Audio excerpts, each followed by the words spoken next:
All right, welcome back. Republicans now eyeing the finish line on tax reform, but Democrats not backing down just yet. Tax reform bill is a disaster. It helps the wealthiest, most powerful corporations and individuals, and it hurts the middle class.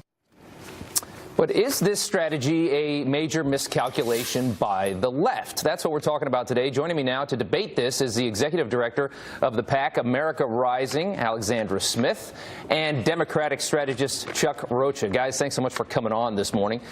Alex, we're going to start with you. You've got this essential plan. We've all seen the bullet points of what this tax reform plan is many times, and now it's being blended together.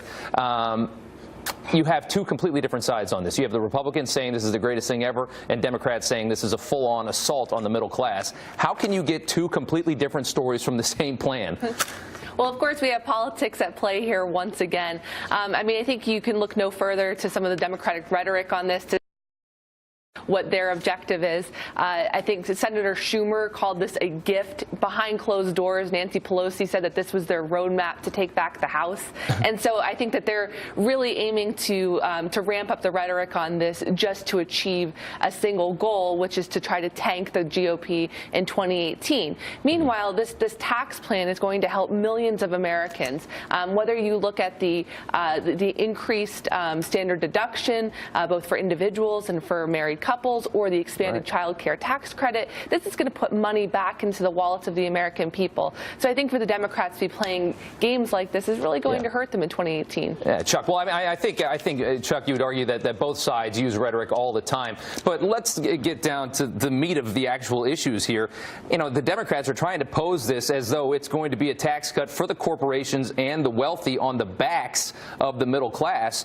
But it does appear that everybody gets a tax cut. Is the reality here that just the middle class is not getting as much of a cut as Democrats think they should be getting, and Democrats think that the big guys are getting too much of a cut? Rob, let me be clear. I'm a political consultant. Rhetoric is my business. Chaos is good for me and my work, but let me be clear about this bill. Sorry. It's not really the Democrat or the Republicans. It's the people who think this is unpopular.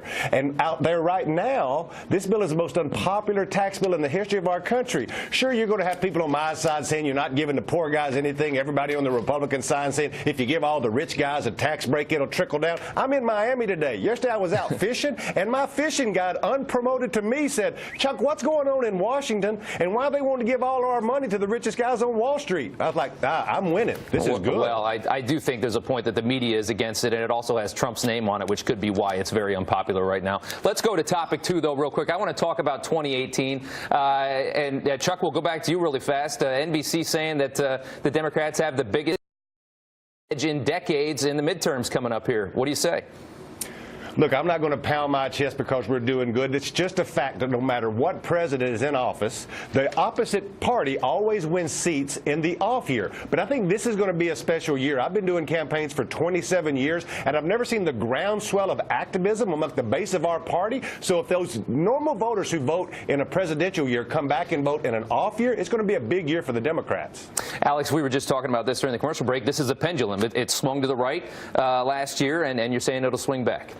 Well, I mean, when you look at just how many candidates are running on the Democratic side, that's going to be a huge problem from them because their recruitment strategy, unlike a big year for them like 2006, isn't coming from the top down, it's coming from the bottom up. So you have all of these groups who are contributing candidates, and when all of these candidates are in the field and they're tearing voters apart over issues like impeachment and single-payer health care, I think what we're really going to see is that money's going to be spent early, money that can't be then spent in the general election. I think giving Republicans a little bit of an advantage. All right. Well, we shall see. It was an NBC poll, and we all know how much we can trust polls after 2016, don't we, guys? Thank you so much for coming, for joining us this morning. We appreciate it, guys. Thank you so much.